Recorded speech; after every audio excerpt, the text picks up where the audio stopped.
Liverpool 2, Sheffield United 0. Liverpool blade up the blades. Carved up.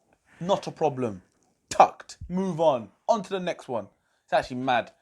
Another 3 points. Top of the league. Just building a bigger gap, which is nice. And a team that you've bigged up a lot. You've been rating heavily. Bruv. That's what shocked me. Like, I've been being at Wolves and Sheffield United. Like, what the fuck was that? Like, seriously, like, that's why I rate the Sheffield United manager, yeah? He was spot on in his interview, post-match interview, saying straight up, because we didn't land a glove on these guys. And the thing is, for me, is like, what was their game plan? Like, we was talking during the game, we was like, okay, Sheffield United, maybe they're going to come now. They're going to come now. Maybe the last 10 minutes. Nothing. Absolutely nothing, bro. They had a couple of chances early on. So that they start. I mean, right early in the game, first 5 or 7 minutes, I think they had a couple of good chances, which half decent chances, yeah, half decent. But Liverpool ain't lost a game at Anfield for years. Not games for a long period. Like, I think 365 days, not lost a game at home. I read a statistic today that Sadio Mane hasn't lost a game at Anfield, and he signed in 2016. It's fucking mad. Well, all I got to say about Liverpool, yeah, it's just like they're well-oiled machines right now. Seriously. You know, we talk about every week, we talk about the attributes, talk about the skill, the speed, everything. It's just, for me, it's just a focus.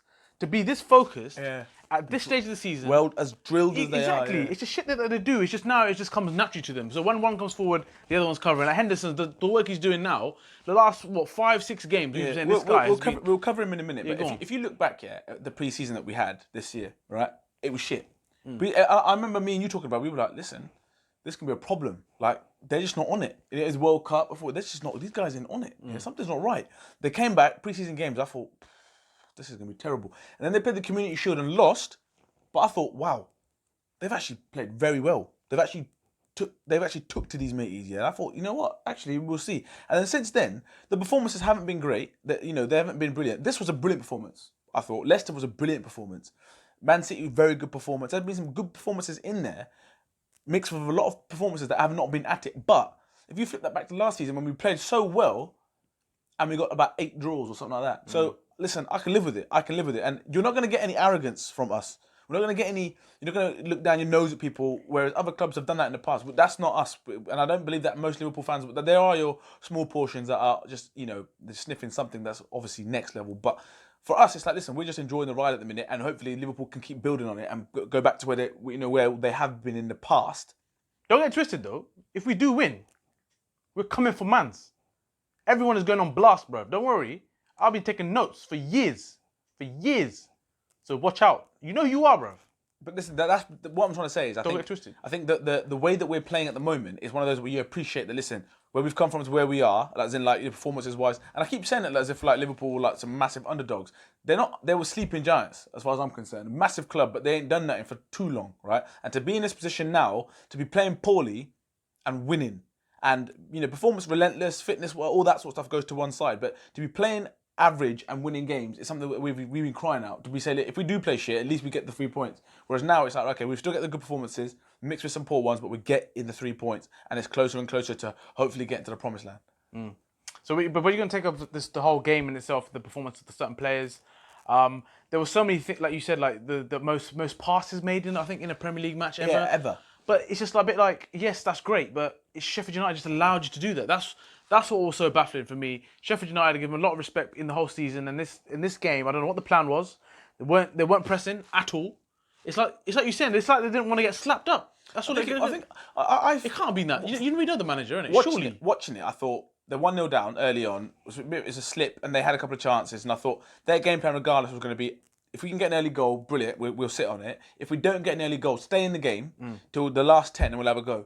That's what I thought the game plan was, because I think it was a lot of games, so Liverpool would be sort of tiring and whatever. So hopefully last 10, be within a shout, one goal down or 0-0, and we'll have a go at them in the last 10. But I just felt that it's just difficult, because when you let teams settle like that, it's difficult to then try and break the mold all of a sudden and think, right, okay, now let's try and be expansive. It's not an on and off switch, especially against a team as well ordered as Liverpool have been. I think Liverpool were lucky as well, the way the game started initially with the slip from the Sheffield United defender. Bulldog, yeah. And then the slip through from another assist from Robertson, and then Salah on the score sheet. So, but sometimes scoring early is not the one. Do you know what I mean? When you score so early, sometimes you're thinking, if we don't capitalise with the second and third, it's going to one of those games where... It's slightly different at Anfield. I think they do control games a lot better at Anfield when they score early, and it's important to score early because then the crowd, is kind of like put at rest. Otherwise, you can hear that the moans and groans when it gets further down into the game. But I just, I think the performances all around the pitch, I just think, just so good. Joe Gomez, what a guy. Van Dijk, that tackle he made when I thought Musa was going to... I think it's Bruce, Musa, I think his name is. He's about to break, and all of a sudden, Van Dijk comes running across and makes that big tackle, and you're just like, this guy. I think the whole bloody stadium must have erupted with that challenge because that's what, that's what you want to see from Virg. And very rarely do you see him go like that and slide in. But like you said, there's so many performances across the pitch again. Like, it was just on point, on job. It's a shame Naby's got injured. Yeah, I was looking forward to seeing him actually. Especially in this game as well. Yeah. But Minamino should be back. Well, back. We should be starting his first game against Everton, hopefully, and that'd be exciting to see. I think timing-wise could work out well. I'm not sure how serious Keita's injury was. Well, I listened to Klopp's interview, and he said that he won't be around. Oh, really? For in the immediate future. So, okay. Let's just kind of put that to bed, sort of thing. But I do think that he's gonna have to dip into the market and do something shrewd. To be honest, Minamino's a great signing. I'm not denying that. But for me, I'm just thinking we're threadbare at the minute. Even if it is like a slightly older head to the end of the season. Them sort of, there's people available out there who are unattached or playing in China, I don't know, 6 months, to the end of the season or whatever. Not a bad gig to get, because at the moment we could do with someone. Do you know what I mean? We could do it. And I know it sounds mental. What, you're talking about midfield again? Well, potentially a midfielder, but also potentially someone who can cover defence. Someone who can play centre-back and centre-mid. Or hold a midfielder that can play centre-back or something like that. To cover Fabinho, yeah? Yeah. That's what I think at the moment, like, if Van Dijk picks up an injury, and touch wood, God forbid he doesn't, but if he does, there are big, big problems because you've got no Matip and Lovren, who at the best of times are looking better next to Matey. Gomez has a bad track record with injuries. I'm not trying to jinx it or anything. I'm just saying, listen, you got to accept that these things can happen. Yeah, and I totally agree. I think you talked about Virg before, and when I looked at the subs bench in the Sheffield United game, I was like, what? It's dead. Let's be honest. Do you know what I mean? Our starting 11 is nuts. Yeah. And the way they perform week in, week out is crazy. Like I said, like the machines, right? They're literally like machines, and Klopp's pretty much drilled them like that. And the way they think, the way they work, everything. But apart from that, when you look further down, you're thinking, hold on a minute, who are you going to bring on to actually change the This is what I'm saying. I hate it when people keep saying, oh yeah, Liverpool haven't really had injuries. Alisson missed a big part of the season early on because he was injured. Fabinho's missed a big part of the season because he's injured, and he's brilliant for us. He missed a whole of those big, massive games that we've had. Yeah. He's been so important for us. The centre-backs have been in and out, right? Injured, right? There's been injuries all through that squad. Keita in and out, Ox in and out. So I think you've got to give credit to the manager to say, listen, he's got everybody so well drilled. Yeah, if Van Dijk gets injured, I'd be concerned because he is, he's a big part of what they want to try and achieve. If Salah gets injured, then, it's going to be like it's a blow. And the same thing for the front three. But I think you can't turn around and say Liverpool haven't had injuries. They have had injuries and have had to cope. 100%. I totally agree with you. Even you say about Virg, like if the likes of Matip and Lovren are injured, they are technically his covers, right? So they'll come in, and you'd kind of trust them to do a job. Obviously not as good as Virg, but that's what I'm saying. Like all this whole thing about Man City and Laporte and all these you need to have backups. And I'm not having that. They've got 4 or 5 defenders that they bought. You get me? 60 million base price. 60 mil for everyone. That's a base price for these defenders who are dog shit. But you went out and bought that. You spent the money. You can't blame nobody else for not having the cover. Do you know what I mean? You've gone out and spent money on specific players who obviously aren't good enough. Yeah. Well, whose fault's that? How can you let company go if you don't have any cover? That's mad. Please. That's mad. Yeah. So Mane got the second goal. The 1-2 was mad. But like you said, it's always just him being relentless as always. And also Salah, listen, say what you want. Guy scored and set up a goal. Frustrating, does things that annoy you, but he does his bits. But did you notice in that game though, he was passing a lot? I was like, I was like, he's never going to pass. He's never going to pass this. And suddenly he was giving passes. So I don't know if someone's had a word or he just, felt nice today. I don't know. But there's times when you look at it and you think, out of the front three, he's the one that's the most selfish. I don't necessarily mind that when you're trying to score goals. I get that you're a forward. That's how you pay the bills. Fine, I get all that. But I look at Mane. Mane, if he has more times than not the opportunity he's there to pass, he will pass. If someone's got a better angle, Firmino is, the one that does it the most. But I don't know. Like I said, the front three, I'd put my neck out there. And I know I said earlier, it might sound like I'm contradicting, but I'm not. This is not how I mean it. But I think I can safely say now that our front three is the best front three in the world at the moment, bar none.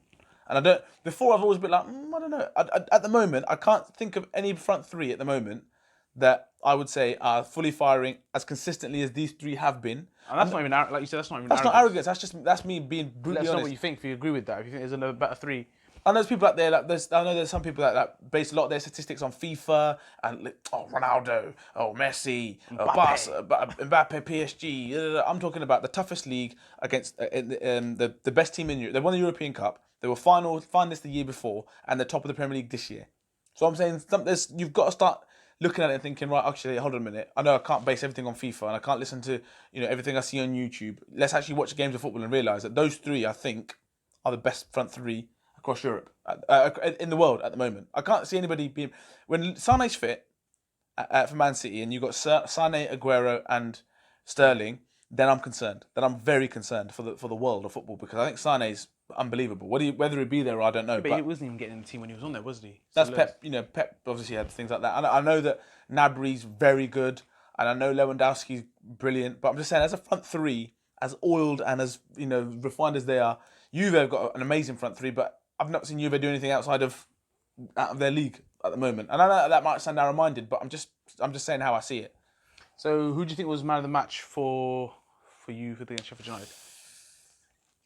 It was a difficult one because I think Henderson's probably stand up from. Yeah, actually, we have to. Yeah, Henderson's man of the match, and like I said, I say it every time. If someone's given props are due, they're due, right? I know that he's played against teams that you'd almost expect Liverpool to beat or whatever, but the level of performance that he's setting at the moment and the standard he's setting is brilliant. Like the way he's taking the ball by the horns. He's not getting too ahead of himself. He doesn't make these mad marauding runs. He knows his position. He knows what he's got to do, and he's keeping it moving. And do I still believe? I still believe that if there is room to improve, that's where it is. It's that his position.